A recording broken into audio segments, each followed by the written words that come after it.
साथ साइमा और आप देख रहे हैं सो न्यूज 24। आज हम उस मुद्दे पर आपसे बात करने जा रहे हैं जिस पर पूरे देश और विदेशों में हर जगह बात हो रही है। जी हां, इजराइल और फिलिस्तीन का मुद्दा।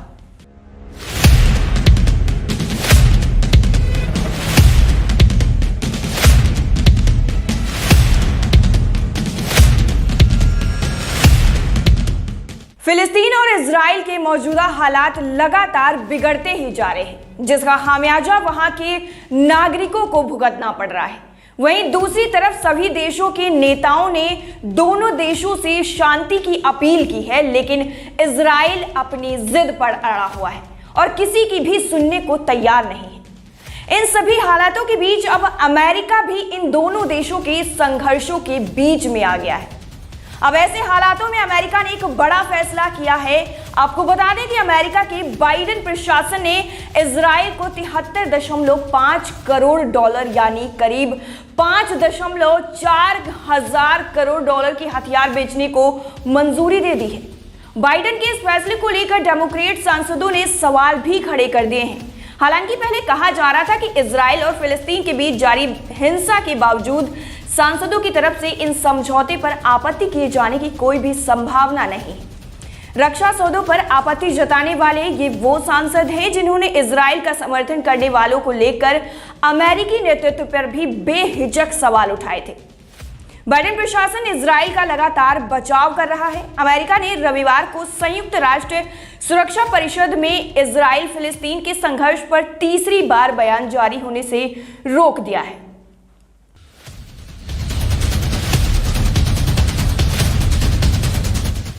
3 सांसदों के सहयोगियों ने बताया कि हथियारों की बिक्री के बड़े समझौतों से पहले इसके बारे में संसद को आधिकारिक रूप से 5 मई को अधिसूचित किया गया था।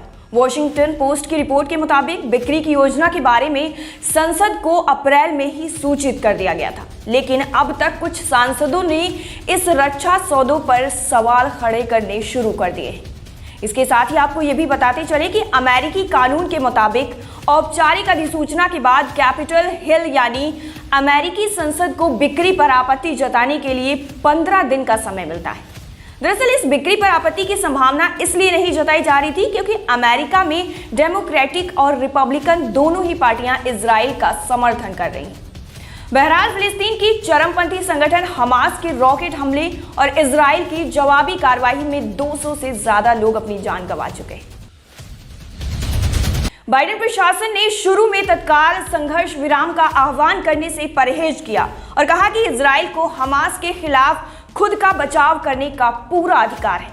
शुरू में अमेरिकी प्रशासन के इस रुख पर कांग्रेस के ज्यादातर सदस्यों ने अपना समर्थन दिया था, लेकिन सांसदों की नई पीढ़ी इजराइल के अमेरिकी समर्थन पर सवाल करने को लेकर अधिक मुखर है। कुछ सांसद हथियारों की प्रस्तावित बिक्री के बारे में अधिक जानकारी चाहते हैं, वहीं दूसरी तरफ कुछ ये चाहते हैं कि उनकी राय भी इसमें शामिल की जाए। अमेरिकी सीनेट के विदेश मामलों की समिति के एक सदस्य ने वॉशिंगटन पोस्ट को बताया कि पिछले हफ्ते इजरायली सेना के हमलों में कई नागरिकों की जान चली गई।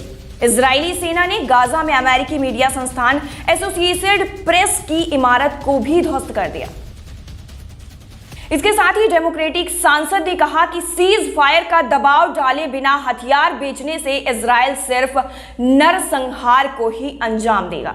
उन्होंने स्पष्ट कहा कि स्मार्ट बमों की इस प्रस्तावित बिक्री को इजराइल पर युद्ध विराम पर सहमत होने के लिए दबाव डाले बिना आगे बढ़ने की इजाजत देता है, न ही केवल नरसंहार को बढ़ावा देता है। इन सभी नियमों के मुताबिक अमेरिकी प्रशासन की इस तरह की बिक्री के बारे में कांग्रेस को सूचित करने की भी आवश्यकता होती है। हालांकि आधिकारिक अधिसूचना आमतौर पर कांग्रेस के अनौपचारिक रूप से सहमत होने के बाद ही आती है। एक बार औपचारिक अधिसूचना जारी होने के बाद प्रस्ताव पर आपत्ति जताने के लिए 15 दिन तक का वक्त होता है। प्रस्तावित रक्षा सौदे के मुताबिक ज्वाइंट डायरेक्ट अटैक म्यूशन यानी JDAMS किट में वो बम शामिल हैं जो सटीक तरीके से मार करने वाली मिसाइलों की तरह काम करते हैं। इजराइल पहले भी अमेरिका में ऐसे ही बम खरीद चुका है। इजराइल का दावा है कि ये बम इसलिए खरीद रहा है ताकि हमास के रॉकेट के हमलों से नागरिकों की सुरक्षा की जा सके। इजराइल का आरोप है कि हमास गाजा पट्टी में अपने बचाव में लोगों को अपनी ढाल की तरह इस्तेमाल कर रहा है। डेमोक्रेट सांसदों के विरोध के बावजूद पूर्व राष्ट्रपति डोनाल्ड ट्रंप ने सऊदी अरब और संयुक्त अरब अमीरात यानी यूएई को $8 अरब के हथियारों की बिक्री को मंजूरी दी थी। उस दौरान डेमोक्रेट सांसदों का कहना था कि इससे मध्य पूर्व में हथियारों की होड़ मच जाएगी। बाइडेन ने अमेरिका के सत्ता में आते ही सऊदी और यूएई से रक्षा सौदों को अस्थायी तौर पर टाल दिया था, लेकिन यह भी विरोधाभासी है कि मध्य पूर्व के एक अन्य देश इजराइल को हथियार बेचने को उन्होंने मंजूरी दे दी। लिहाजा इन सभी को देखते हुए डेमोक्रेटिक पार्टी के रुख में बदलाव की बात कही जाने लगी है।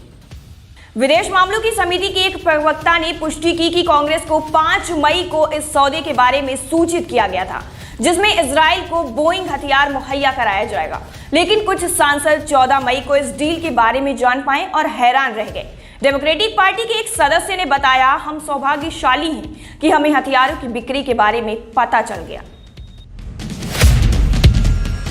ग्रेगरी डब्ल्यू मेक्स यानी DNY की अध्यक्षता वाली समिति के सहयोगी ने कहा कि विदेश मामलों की समिति में पारदर्शिता नहीं है और संवेदनशील सौदों को नियमित रूप से बिना जांच के ही मंजूरी दे दी जाती है। डेमोक्रेटिक सीनेट के एक सहयोगी ने बताया कि इसमें कोई संदेह नहीं है कि पार्टी के रवैये में बड़ा बदलाव आया है। हम हर बात में इजराइल के लिए हामी भरने लगे हैं। उन्होंने कहा कि इसकी संभावना कम है कि सौदा रद्द कर दिया जाए। प्रस्तावित हथियारों की बिक्री से इजराइल की आलोचना को लेकर डेमोक्रेट्स के बीच मतभेद बढ़ने की भी संभावनाएं हैं। इसके साथ ही ये भी सच है कि डेमोक्रेटिक पार्टी में एक ऐसा मजबूत गुट है जो इजराइल का समर्थन करता है। इनमें से सीनेट नेता और न्यूयॉर्क के सांसद चार्ल्स ई शूमर, सीनेट में विदेश संबंध समिति के अध्यक्ष और न्यू जर्सी के रॉबर्ट मेनेडेंस और मैरीलैंड के स्टैनी एच होयर शामिल हैं। अमेरिका के इन सभी नेताओं ने इजराइल की आत्मरक्षा के हक की वकालत की है, लेकिन पार्टी में एक धड़ा वो भी है जो इजराइल को समर्थन देने के पुराने रुख के खिलाफ खड़ा है। डेमोक्रेटिक पार्टी के नए सांसदों का यह धड़ा फिलिस्तीनियों पर हमले को लेकर इजराइल के रुख से नाराज है और सवाल खड़े कर रहा है। इन नए सांसदों ने बाइडेन प्रशासन और कांग्रेस के नेताओं पर दबाव डाला है। इससे डेमोक्रेट्स सांसदों के बीच मतभेद उभर कर सामने आए। सांसद मार्क पोले ने ट्वीट किया कि हम सिर्फ ये नहीं कर सकते कि हमास के रॉकेट हमलों की निंदा करें और इजराइल के फलस्तीनियों पर हमले को नजरअंदाज कर दें। इसमें फलस्तीनियों की गैर कानूनी बेदखली, प्रदर्शनकारियों पर हिंसक हमले और फिलिस्तीनी बच्चों की हत्या भी शामिल है, लेकिन अमेरिका को इस हिंसा का समर्थन करना नहीं चाहिए। यहां तक कि इजराइल समर्थकों ने भी बेंजामिन नेतन्याहू की सैन्य कार्रवाइयों की भी निंदा की है। मेनेडेज ने एसोसिएटेड प्रेस और अन्य मीडिया संस्थानों को निशाना बनाने पर शनिवार को एक बयान जारी किया था, जिसमें मेनेडेज ने ट्वीट किया था कि मैं इजराइल की सैन्य कार्रवाई की रिपोर्ट से बहुत ही ज्यादा परेशान हूं, जिसके चलते गाजा में निर्दोष नागरिकों की मौत हो गई और साथ ही इजराइल ने अंतर्राष्ट्रीय मीडिया संस्थानों की इमारतों को निशाना बनाया।